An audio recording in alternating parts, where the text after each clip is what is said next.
Here's why I am so darn controversial. I say things like this.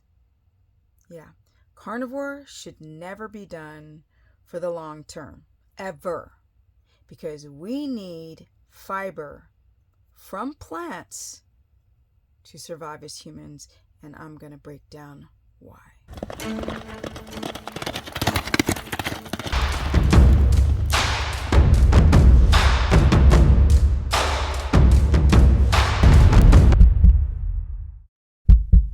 Welcome, everyone. I'm going to start off with a disclaimer and say trigger alert, because I'm going to get some zealot, sort of almost cult-like carnivores who are like, you're so wrong. So let's get into it.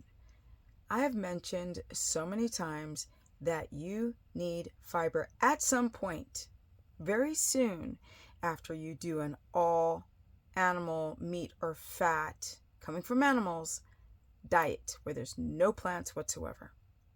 And I realized this myself when I tried to go carnivore. I tried, and my purpose was to be in ketosis, which is why I started promoting high fat carnivore. I was like, let's give this whole thing a try, because I, like a lot of people, saw Sean Baker on Joe Rogan.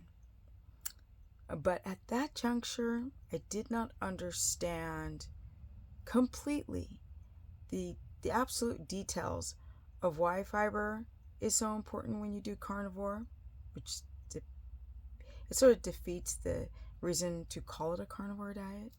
I hate the word meat-based because now you're just copying vegans, but more low-carb driven, that's better. And because I didn't realize this until I went carnivore, and then I tried to go back to plants, doing a keto omnivorous diet, and I had problems digesting foods I eat all the time. So what gives? Why are plants so important? How much do you need? What kind of plants do you need on a, with air quotes, carnivore diet? Well, you need the plants because meat does not make the short chain fatty acids like a prebiotic fiber. There's different kinds. There are different types of fermentable fibers coming from either things like cruciferous vegetables, or we've got things that have inulin. Let's go into the inulin type of fiber that is great for a no starch, ketotic driven, keto omnivorous diet. We have things like asparagus, which is a cruciferous vegetable. You have other cruciferous vegetables that can break down into short chain fatty acids, but not the same as inulin that you would find in artichoke and leek onions and garlic and asparagus. This part is so freaking interesting. The bacteria in your colon, the top of your large, you have a little bit in your small. It will take that fiber and start fermenting it. This fermentation process creates short chain fatty acids like acetate and butyrate. They help heal the colon wall, my people. They help with motility. They help with the strength and the health of your colon. The problem is that meat is not going to have the same affectation. And people do carnivore diets for a long time, and then they'll go back to plants, and they might feel bloated, or they might have food sensitivity symptoms when they go back and try to eat the foods they've been eating for years. You're just not having that fermentation process like you're getting from certain fibers, from certain foods, which help stabilize the gut freaking microbiome, the colon. The microbiome in your colon, which is so important for everything, for your brain, for your immune system, for your organs, for your health, for the wall of your colon, for your autoimmune disorder. I mean, the bacteria in your gut is your immune system. You need it for everything. You need it for literally everything that the body does. You got your inulin, you got your beta glucans, you got your resistant starch. They come in different types of fibers coming from different types of plants, and these things help balance your pH, my people, which you want the stomach to be acidic, but you want the colon and your blood to be alkaline. And body really starts to get dysfunctional if certain parts, like if your stomach becomes more alkaline and your blood becomes more acidic because you guys are eating processed foods or pretty much eating processed foods and sugars. Now, when you cut all that out and you do a carnivore diet, you still need the freaking fiber to stabilize your colon, the microbiome. Like, for all those reasons, for your pH, for your immune system, for your motility, so you can actually poop. Or a lot of you guys develop constipation, loose stool when you have leaky gut. When people do a carnivore diet, they become incredibly dehydrated, which slows down motility. And if there's no fiber coming into the gut whatsoever for years, well, unfortunately, now you're not feeding beneficial bacteria to keep you nice and healthy and strong and keep the motility going. You see a lot of problems with people who do carnivore develop allergies, like Michaela Peterson, who started to develop a beef allergy at one point, and then I believe she had to switch to lamb. Now I need to go down the rabbit's hole and find out when that all happened so I get it clear. But a lot of people will develop an aversion to even beef if they eat beef all the time, because there's nothing to Velcro and stabilize your bacteria. And we don't have anything stabilizing the bacteria, then the beneficial bacteria is like, oh, help. And the opportunistic, nasty stuff begin to overgrow. And that's when you see people having brain fog, and they're tired, and they have no strength, and they develop autoimmune disorders, and hormonal disruption, and skin issues, and cracked nails, and malabsorption. Like, there's a lot of different layers on how your health tanks when the bacteria is just jacked. You know, you're like getting colds and flus all the time, and that's a fly. You have sensitivities to everything all the time. You have eczema, and you've got plaque psoriasis, and you have all these gnarly skin issues when your gut is completely out of whack. Or dare I say, your large intestine, because that's really the place where a lot of that bacteria needs to be beneficial. I've been talking about making sure you have a little fiber when doing a carnivore diet for a while now. But I'm really starting to learn more and go down more the rabbit's hole to actually understand the crux of it all. I've always said you need fiber to stabilize your gut microbiome. And, you know, Bart K had a freak out when I said that. I'm like, dude, and people believe, they're so dogmatic and culty about a carnivore diet. You're like, you don't need fiber, you don't. And I'm like, okay, well, what's going to stabilize the gut microbiome? It ain't going to be that steak. Okay.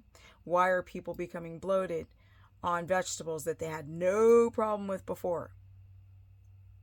Why are people developing an aversion to certain meats? Why aren't people healing their leaky gut? Because you need also beneficial bacteria to stay stabilized so you can fix that leaking gut when you get some prebiotic fiber in, different types.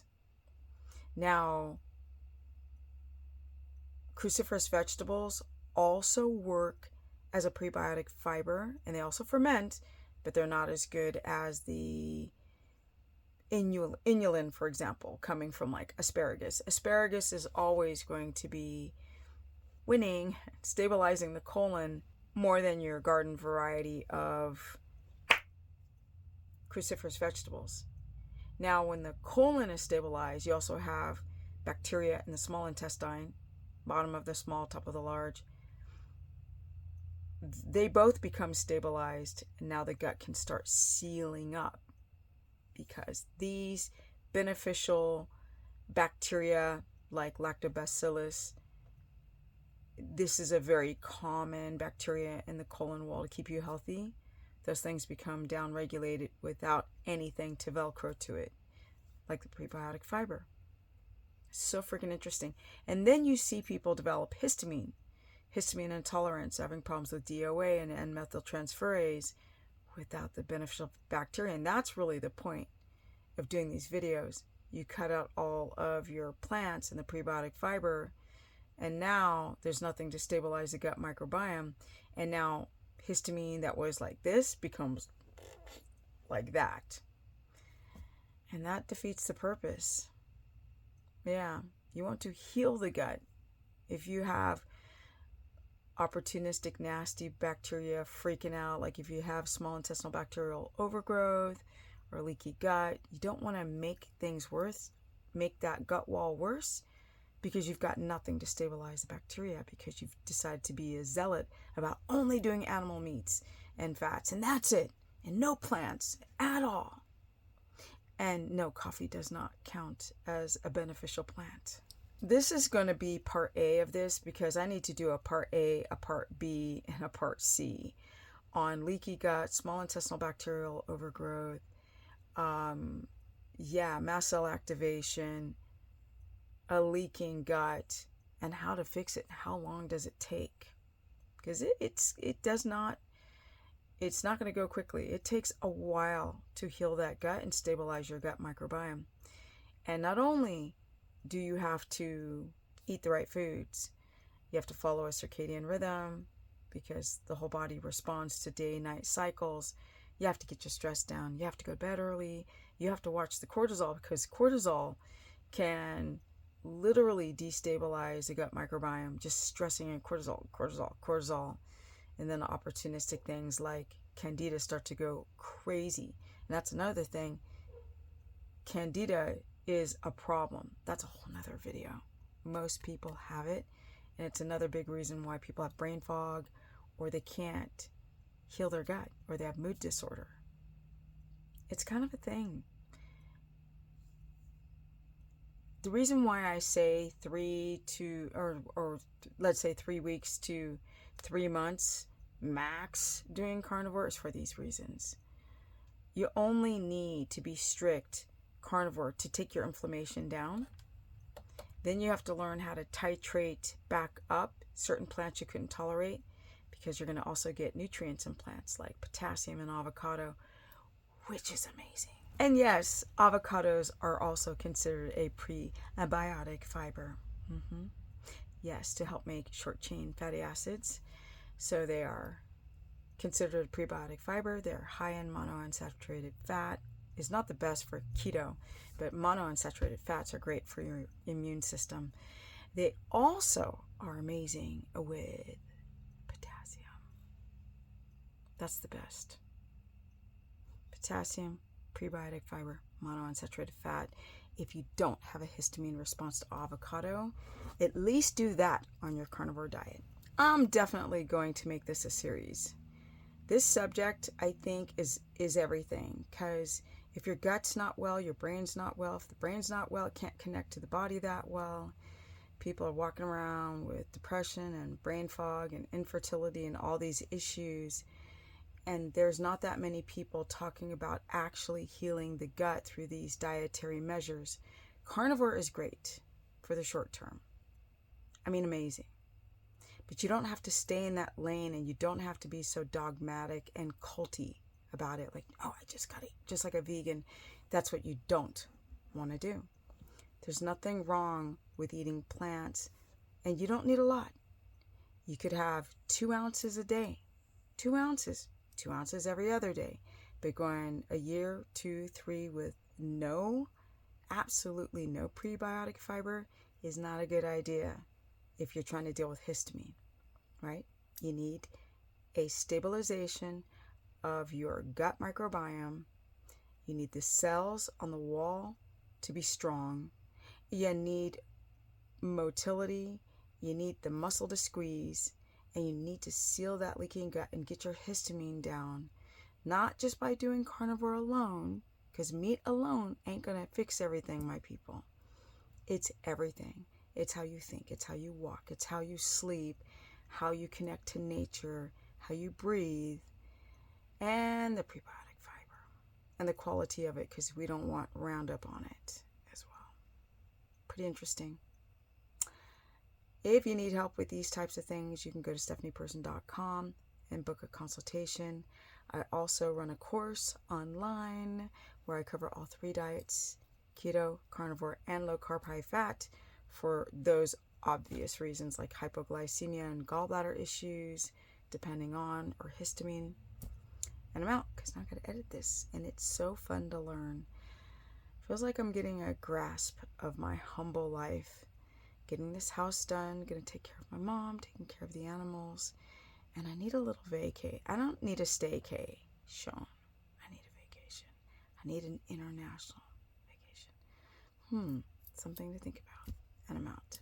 Peace, energy at almost 57. It's coming around the corner. Yes. Ketotic. It's the best.